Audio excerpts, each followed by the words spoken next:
학창 시절, 중고등학교 시절에, 고등학교 시절인 것 같네요. 이런 시간표가 있었죠. 네. 0교시부터 시작하는 시간표죠. 0교시부터 시작해서 8시간, 8교시까지, 그리고 야자, 원투, 저녁까지 학교에서 먹던, 요즘은 이런 시간표를 짜지 않습니다. 제가 학교 다닐 때만 하더라도 다 이런 80년 초반, 중반까지나마 생들은 이런 시간표를 짜고 생활하지 않았을까 생각이 되는데요. 어떻게 이 시절에 학교를 다녔을까 생각이 들 만큼 참 너무나 빡센 시간표를 가지고 살았습니다. 이런 시간표를 짜지만 이제 대학교를 가게 되면요. 정말 내가 원하는 그런 시간의 시간표를 짜게 됩니다. 물론 수강 신청에 성공을 해야지만 내가 원하는 시간표를 짤 수가 있습니다. 수강 신청에 실패를 하면 이런 시간표가 되죠. 정말 생각하기도 싫은 이렇게 공강이 중간에 텅텅 비어버리는, 또는 이런 시간표도 있더라고요. 영남대 학생이 짠 시간표인데 다단계 계단도 아니고 이런 시간표도 있고요. 부산대 학생이 짠 시간표는 마치 체스판처럼 곳곳에 듬성듬성 비어있는, 각 대학마다 에타에 올라오는 그런 실패한 시간표입니다. 이런 시간표를 지나고 나면 이제는 직장인이 되면 단 두 가지의 아주 단순한 시간표를 짜게 됩니다. 이런 시간표죠. 일하는 시간과 일하지 않는 시간. 직장인들의 시간표는 두 시간표밖에 없습니다. 일하는 시간, 일하지 않는 시간. 일하지 않는 시간은 밥 먹는 시간. 이 시간밖에 없는 것이죠. 우리는 다양한 시간표를 짜게 됩니다. 짧게는 하루 단위의 시간표를 짜게 되고요. 또는 한 달 또는 일주일, 1년의 시간표를 짜게 됩니다. 때로는 인생의 시간표를 짜기도 합니다. 10년, 20년, 30년. 30년 후에 어떠한 내 삶이 될지를 기대하며 그러한 시간표를 짜게 됩니다. 요즘은 이제 노후를 대비해서 노후의 시간표로 짜기도 합니다. 저는 여러 종류의 시간표를 짜고 계획을 하고 그 시간표대로 살기 위해 노력을 하고 시간표대로 살았을 때에 변화될 나의 인생을 기대하며 그러한 시간들을 보내게 됩니다. 여러분이 계획한 그 시간표대로 성공한 인생이 될 수 있기를 축원합니다. 우리만 시간표를 짜는 것이 아닙니다. 하나님에게도 시간표가 있습니다. 오늘은 하나님께서 만드신 그 시간표, 하나님의 시간표에 과연 우리는 어디쯤에 있는가? 하나님께서 계획하신 그 시간표에 우리는 어느 쯤에 맞추어 살고 있는지를 오늘 말씀을 통해 살펴보겠습니다. 요엘서의 시대적 배경은 포로 귀환 이후라고 구약학자들은 보고 있습니다. 또 이 예언서를 쓴 요엘에 대해서는 어떤 정보도 성경은 제공하지 않습니다. 단지 그가 부두엘의 아들이라고 하는 사실 외에는 어떤 정보를 제공하지 않기 때문에 참 요엘은 베일에 쌓인 신비한 인물이라고 볼 수가 있습니다. 그가 쓴 요엘서 이 말씀은 오늘날 오순절주의자나 또는 성령운동을 하는 사람들 또는 부흥운동주의자들이 굉장히 좋아하고 가장 많이 인용하는 예언서 가운데 하나입니다. 하나님의 성령을 사모하고 성령의 충만함을 기원하는 많은 찬양들, 우리가 오늘날 부르고 있는 많은 그러한 성령의 충만함을 사모하는 찬양들의 그 가사의 배경이 되는 성경 말씀들이 요엘의 말씀들인 것입니다. 마지막 그날에 성령께서 충만히 임하여 달라라는 그 간절한 그 기도의 마음들이 요엘서에 기록이 되어 있습니다. 그렇다고 한다면 우리가 즐겨 부르는 그 찬양의 가사처럼 마지막 날에 마지막 때에 하나님께서 우리에게 성령의 충만함을 주실 것입니다. 그렇다면 그 마지막 날은 정말 성령의 충만함이 있는 우리가 기대하고 사모하고 희망차고 기쁨의 그날인가? 마지막 그날은 정말 우리가 기뻐 찬양할 수 있는 즐거움의 날인 것인가? 요엘서는 그 마지막 날에 대해서 무엇이라고 말하고 있는가? 요엘서를 자세히 살펴보고 읽어보게 되면 마지막 날이 그렇게 유쾌한 날은 아니라는 것입니다. 요엘서에서 가장 중요한 단어를 뽑으라고 한다면요. 그것은 바로 그날, 마지막 날, 여호와의 날입니다. 이 마지막 날, 여호와의 날은 희망찬 날이 아니라는 것을 어디에서 알 수 있느냐? 요엘서 1장 2절에 보시게 되면요. 너희의 날이나 너희 조상들의 날에 이런 일이 있었느냐? 이 땅 주민들이 다 떨게 할지니 이는 여호와의 날이 이르게 됨이라. 곧 어둡고 컴컴한 날이요 옛날에도 없었고 이후에도 없었으니 경고의 소리가 들리는 날이고 이 땅의 주민들이 다 두려워 떨게 되는 날이라고 말하고 있습니다. 그러니까 요엘서 1장과 2장에서 여호와의 날에 대해서 말할 때에 그 날에 대해서 말할 때에는 두려움의 날이요 떨림의 날이요 여호와의 심판이 임하는 날이요 그리고 캄캄하고 어두운 날이고 이전에도 없었고 이후에도 없었던 날이다. 그러게 요엘서 2장 11절 말씀에 이렇게 말합니다.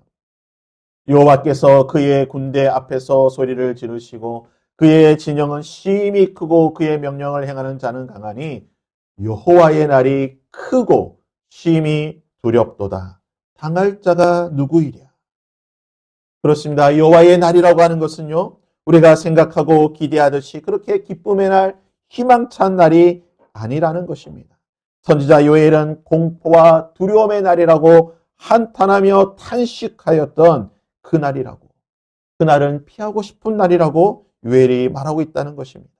그날의 공포와 두려움에 대해 요엘은 생생하게 표현하고 있습니다. 어떻게 표현합니까? 2장 4절에 보시면요. 그날에는 팥종이가 남은 것을 메뚜기가 먹고 메뚜기가 남긴 것을 느치가 먹고 느치가 남긴 것을 황충이 먹었다라고 말하고 있습니다. 모든 것들을 다 먹어치웠기 때문에 어떻게 되냐? 그들이 내 포도나무를 멸하며 내 무화과나무를 긁어 말갛게 벗겨서 버리니 그 모든 가지가 하얗게 되었도다. 포도나무가 시들었고 무화과나무가 말랐으며 석류나무와 대추나무와 사과나무와 밭의 모든 나무가 다 시들었으니 이러므로 사람의 즐거움이 말랐도다. 여호와의 날, 마지막 날, 그날을 한마디로 표현하면 무슨 날입니까? 사람의 즐거움이 마른 날이라는 거죠. 하나님의 자비가 없는 날입니다. 하나님의 긍휼이 없는 날입니다. 자비의 하나님에게서 어떠한 하나님의 자비도 기대할 수 없는, 긍휼의 하나님에게서 어떠한 하나님의 긍휼도 기대할 수 없는 그 날이 바로 여호와의 날이 크고 심히 두려우니 당할 자가 없는 사람의 즐거움이 말라버린 날이라고 성경은 기록하고 있는 것입니다. 그런데 바로 그날에 여호와께서 이렇게 말씀하고 계십니다. 12절 말씀인데요. 2장 12절에 이렇게 말합니다. 여호와의 말씀에 너희는 이제라도 금식하고 울며 애통하고 마음을 다하여 내게로 돌아오라 하셨나니. 하나님의 말씀이 무엇입니까? 그날은 심히 두렵고 떨리는 날이고 어떠한 자비도 기대할 수 없고 사람의 즐거움이 말라버린 날인데 그날이라도 이제라도 그때라도 이제라도 금식하고 울며 애통하고 마음을 다하여 나에게로 돌아오라. 하나님의 날을 누구도 감당할 수 없을 것입니다. 그렇기 때문에 너희들이 감당할 수 없는 그날에 금식하고 울며 나에게로 돌아오라는 것입니다. 이제라도 늦지 않았으니 지금이라도 그때라도 돌아오라는 것입니다. 체벌에 대해서 사람마다 다 생각이 다릅니다. 교육 철학이 다르고 훈육의 방식이 다르기 때문에 체벌에 대한 생각은 다 다릅니다. 한때 꽃으로라도 때리지 말라라는 그런 말이 있었습니다. 그래서 이제 체벌에 대해서 굉장히 부정적인 그런 경향이 많았는데요.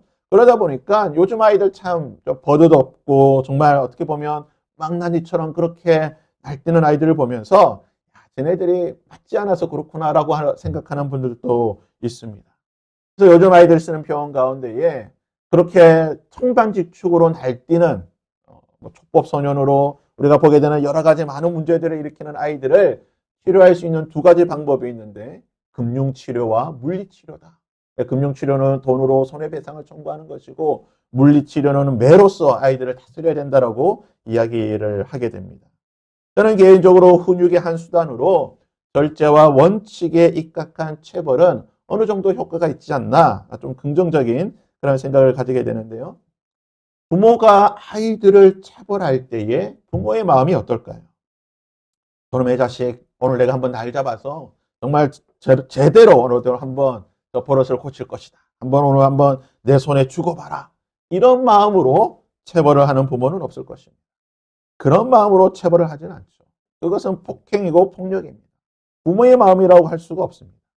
모든 부모는요, 자녀를 체벌하게 되면 가급적이면 이 아이가 이 매를 한 대만 맞고, 제가 두 대, 세 대, 여러 대 때리는 것이 아니라 그냥 한 대 때려서 정신 차리고 잘못했다라고 용서를 빌기를 기다리고 있는 것입니다. 여러 대 때려서 내 마음이 아프기보다는 이왕이면 한 대 맞고 좀 정신 차리고 돌아오고 잘못했다라고 용서를 빌기를 바라는 게 부모의 마음이라는 거죠. 오늘 말씀은 바로 이와 같습니다. 하나님께서 범죄하고 잘못한 그의 백성들을 하나님은 심판하시고 징계하시는 분이십니다. 언제 징계가 있습니까? 그날에 징계가 있다는 거죠.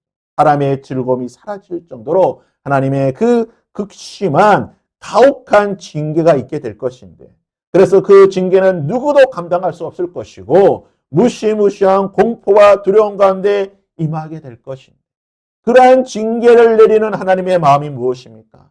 너희들이 이 징계를 당할 수 없으니, 너희들이 이 징계를 버틸 수 없으니 제발 이 징계가 임하는 순간이라도, 이 징계가 임하여서 너희들이 매를 한 대를 맞더라도 잘못했다라고 용서를 빌라는 것입니다. 깨닫고 돌아오라는 것입니다. 징계가 며칠씩 임하는 것이 아니라 징계가 임하는 그 순간 하나님 잘못했습니다. 용서하여 주시옵소서라고 깨닫고 돌아오라는 것입니다. 그래서 하나님의 말씀이 무엇입니까? 너희들에게 그 즐거움이 사라지는 그날이 임할 때에 너희들은 무엇을 해야 되느냐? 2장 13절은 계속해서 이렇게 말하고 있습니다. 너희는 옷을 찢지 말고 마음을 찢고 너희 하나님 여호와께로 돌아오라. 그는 은혜로우시며 자비로우시며 노하기를 더디하시며 인애가 크시사 뜻을 돌이켜 재앙을 내리지 아니하나니. 하나님은 기다리고 계시다는 분이시죠. 하나님은 심판과 징계를 내리시기는 하시지만 동시에 하나님은 기다리고 계시는 것입니다. 인애로우시며 자비로우시며 노하기를 더디하시기 때문에 제발 한 대만 맞고 돌아오라는 거예요. 제발 한 대만 맞고 빨리 돌아와서 나의 이 진노를 막으라는 것입니다. 그 방법이 무엇입니까? 너희는 옷을 찢지 말고 마음을 찢고 진심으로 너희들의 삶의 태도를 바꾸며 삶의 방식을 바꾸며 나에게로 돌아오라는 것입니다. 여러분, 징계를 주시는 하나님의 목적이 무엇입니까? 이 징계로 백성이 멸망하고 죽으라고 징계를 하시는 것이 아닙니다. 하나님은 그의 백성들을 채찍질하시고 책망하시는 것은 이 징계로 너희들이 실패하고 쓰러지고 좌절하고 생을 포기하라고 책망하시는 분이 아니라는 것입니다. 어떤 부모가 자녀를 사랑하는 그 부모는 참다운 부모라고 한다면 자녀를 사랑하는 마음에 징계를 하는 것입니다. 매를 때리더라도요, 한 대만 때리기를 원하는 게 부모의 마음인 것처럼 하나님께서도 나의 백성, 나의 자녀가 제발 빨리 돌아가는 것. 내가 비록 징계를 하나, 내가 비록 채찍을 때리나, 내가 비록 너희들 가운데에 책망을 내리나 깨닫고 한 대만이라도 맞았을 때에 돌아오라는 것입니다. 매의 강도가 더 강해지기 전에, 매가 더 많아지기 전에, 그래서 너희들이 상처투성이가 되고 너희들의 온몸이 상처투성이, 피투성이가 되기 전에 한 대만 맞고 빨리 돌아오면 나는 이 매를, 이 채찍을 언제든지 내려놓을 준비가 되어 있으니까 제발 돌아오라는 것이 하나님의 마음인 것입니다. 마지막 그날에 하나님이 우리를 심판하실 것입니다. 그 책망과 심판 가운데에 하나님의 징계가 있을 때에 돌아오기를 원하는 것이 하나님의 마음인 것입니다. 마지막 날에 하나님의 채찍과 함께 우리가 하나님께로 돌아가게 되면 어떤 일이 있게 되는 것입니까? 18절 말씀인데요. 2장 18절에 말합니다. 그때라고 하는 것이 바로 마지막 때인 것입니다. 그러니까 마지막 날에는 이 세 가지의 일들이 순차적으로 일어난다는 거예요. 죄를 범한 그의 백성들에게 하나님의 심판과 징계가 임하게 될 것이고, 그 하나님의 심판과 징계 가운데에 깨닫고 돌이키고 이제라도 돌아오게 되면 그때에 여호와께서 자기의 땅을 극진히 사랑하시어 그의 백성을 불쌍히 여기실 것입니다. 기다리고 계시던 하나님께서, 매를 놓기를 준비하고 계시던 하나님께서 그때에 자기 백성들이 돌아오게 되면 극진히 사랑하시고 그의 백성을 불쌍히 여기시게 된다는 것입니다. 표준 세번역에서는 이렇게 이 본문을 번역하고 있습니다. 그때에 주께서 땅이 당한 일로 마음 아파하시고 당신의 백성을 불쌍히 여기셨다. 그리고 현대인의 성경에서는 또 이렇게 번역합니다. 그때에 여호와께서 자기 땅에 대하여 관심을 보이시고 자기 백성을 불쌍히 여기셨다는 것입니다. 여러분, 이게 하나님의 마음인 것이죠. 하나님은 마음 아파하시고 그의 백성들이 돌아오기를 기다리고 계시고 그의 백성들이 언제 돌아오는지 모든 관심을 집중하고 계시고 그리고 그의 백성들을 불쌍히 여기고 계신다는 것입니다. 여기서 말하고 있는 하나님의 땅이 무엇입니까? 이것은 단순한 땅을 말하는 것이 아닙니다. 하나님의 백성이 하나님과 함께 거하는 그곳이죠. 바로 우리의 삶의 그 자리인 것입니다. 하나님께서는 우리의 생활을, 우리의 생애를, 우리의 삶에 대해 관심을 가지시고 긍휼을 베풀어 주시기를 원하시고 불쌍히 여기신다는 것입니다. 우리가 우리의 삶 속에서 고난과 좌절과 눈물과 아픔을 가지시는 것에 대해서 하나님께서 무관심하고 아무런 생각이 없으신 것이 아니라는 것입니다. 하나님 우리의 생활에 너무나 많은 관심을 가지고 계시고 우리의 삶의 자리에서 너무나 많은 관심을 가지고 계시다는 것입니다. 나의 자녀의 삶이 어떠한 것인지, 가정과 직장과 그 모든 관계 속에서 어떠한 삶을 살고 있는지를 하나님은 너무나 관심을 가지고 계시다는 것입니다. 우리의 삶이, 우리의 생활이 우리의 죄로 말미암아 무너지고 깨어지는 것에 대해서 하나님은 너무나 슬퍼하고 아파하신다는 것입니다. 하나님은 우리가 우리의 생활 속에서 우리의 삶을 제대로 살아가지 못하는 것에 대해서 하나님은 그 누구보다도 슬퍼하고 아파하는 분이십니다. 마음 아파하시는 것이죠.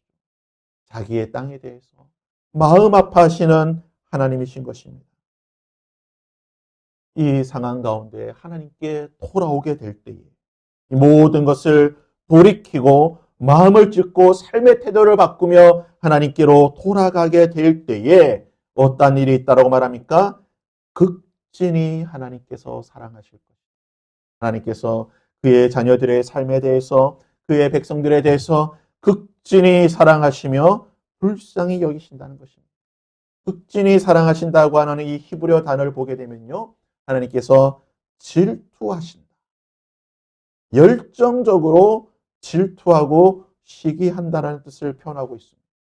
하나님께서는요, 그 사랑을 열정적으로 회복하시기를 원하시고 질투하실 만큼 하나님께서는 그 사랑이 불타는 분이라고 말하고 있는 것입니다.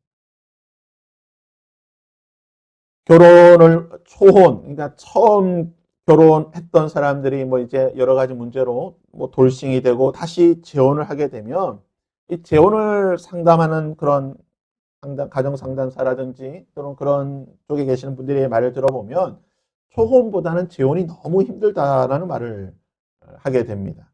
한번 결혼에 실패한 사람이 다시 결혼하는 것에 대해서 굉장히 두려워하고 다시 버림받지 않을까라고 하는, 다시는 가정이 깨어지지 않을까라고 하는 그런 두려움 때문에 다시 사랑을 시작하는 것에 대해서 굉장히 두려워하고 주저한다라는 그런 이야기가 있습니다. 하나님께서는요, 다시 우리와 사랑하기를 원하십니다. 깨어졌던 그 사랑을 다시 우리와 회복하기를 원하시는데요. 어떻게 회복하기를 원하십니까? 열정적으로 회복하기를 원하신다. 이전보다 더 뜨거운 사랑으로 이전보다 더 뜨거운 마음으로, 이전보다 더 깊은 관계로 우리와 그 사랑을 회복하기를 원하시는 것입니다. 다른 사람들이 보기에 질투할 만큼, 다른 존재가 보기에 시기할 정도로 하나님은 더 깊은, 더 뜨거운 모습으로 우리를 사랑하고 우리와의 관계를 회복하기를 원하시는 것입니다. 이런 하나님과의 사랑, 하나님과의 관계, 이전보다 더 뜨거운 사랑이 회복될 때에 어떤 일이 있게 되는 것입니까? 바로 23절에 이러한 말씀이 있습니다. 시온의 자녀들아, 너희는 너희 하나님 여호와로 말미암아 기뻐하며 즐거워할지어다. 그가 너희를 위하여 비를 내리시되 이른 비를 너희에게 적당하게 주시리니 이른 비와 늦은 비가 예전 같을지리라. 그리고 나서 28절에 이렇게 말합니다. 그 후에 내가 내 영을 만민에게 부어주리니 너희 자녀들이 장래일을 말할 것이며 너희 늙은이들은 꿈을 꾸며 너희 젊은이는 이상을 볼 것이며. 이 모든 일이 있고 난 뒤에야 하나님의 성령이 우리에게 부어진다는 것입니다. 이 모든 과정을 거치고 나서야 하나님의 성령이 모든 자들에게 부어지게 될 것이라고 약속하고 계시는 것입니다. 그러기에 우리는 하나님의 성령을 구하기에 앞서서 먼저 우리는 하나님께로 돌아가는 과정이 있어야 될 것입니다. 우리의 마음을 찢고 우리의 삶의 태도를 바꾸고 우리의 모든 것을 내려놓고 하나님께로 돌아가며 하나님과의 그 사랑을 다시 한번 회복하고 그 관계가 하나님께서 원하시는 진실하고 진실한 그 관계로 회복되어야 되는 것입니다. 그 후에 내가 내 영을 만민에게 부어주리니 너희 자녀들이 장래일을 말할 것이고 너희 늙은이는 꿈을 꾸며 너희 젊은이는 이상을 보게 되는 하나님의 영이 우리와 함께 하게 되는 은혜가 있게 된다는 것입니다. 하나님께서 이 모든 일을 통하여서 우리에게 그 후에 성령을 부어주시는 이유가 무엇일까요? 왜 하나님께서 우리에게 성령 하나님을 부어주실까요? 32절에 이렇게 말하고 있습니다. 누구든지 여호와의 이름을 부르는 자는 구원을 얻으리니 이는 나 여호와의 말대로 시온산과 예루살렘에서 피할 자가 없을 것이며 남은 자 중에 나 여호와의 부름을 받을 자가 있을 것임이니라. 하나님의 성령이 임하시는 것은 예수 그리스도의 이름을 부름으로 말미암아 하나님의 구원을 얻기 위함인 줄 믿습니다. 그러기에 성경이 이렇게 말하고 있습니다. 고린도전서와 로마서는 우리에게 이렇게 권면하고 있습니다. 그러므로 내가 너희에게 알리노니 하나님의 영으로 말하는 자는 누구든지 예수를 저주할 자라 하지 아니하고 또 성령으로 아니하고는 누구든지 예수를 주시라 할 수 없느니라. 성령이 친히 우리의 영과 더불어 우리가 하나님의 자녀인 것을 증언하십니다. 우리가 하나님의 성령을 구하는 것은 우리가 하나님께로 돌이키며 우리의 마음을 찢고 하나님께로 돌아가고 하나님의 성령이 우리에게 임하시는 것은 예수 그리스도를 우리의 주로 고백하며 그의 구원을 우리의 구원으로 받아들이기 위해 우리는 주의 성령을 찾고 구하는 것입니다. 이 모든 일들이 언제 일어나는 것입니까? 마지막 날, 마지막 그때에 일어나게 될 것이라고 말하는 것입니다. 사랑하는 여러분, 오늘 요엘서의 말씀은 명확한 하나님의 시간표를 우리에게 보여주고 있습니다. 하나님의 심판의 그날은 이미 시작이 되었습니다. 예수님께서 이 땅에 오셨을 때에 예수님의 말씀이 무엇입니까? 내가 불을 이 땅에 던지러 왔노라. 하나님의 심판의 불이 이 땅에 임하였다라고 말하는 것입니다. 그러기에 하나님께서 우리에게 말씀하시는 것은 이제라도 비록 심판이 이 땅에 임하였으나 이제라도 돌아오라는 것입니다.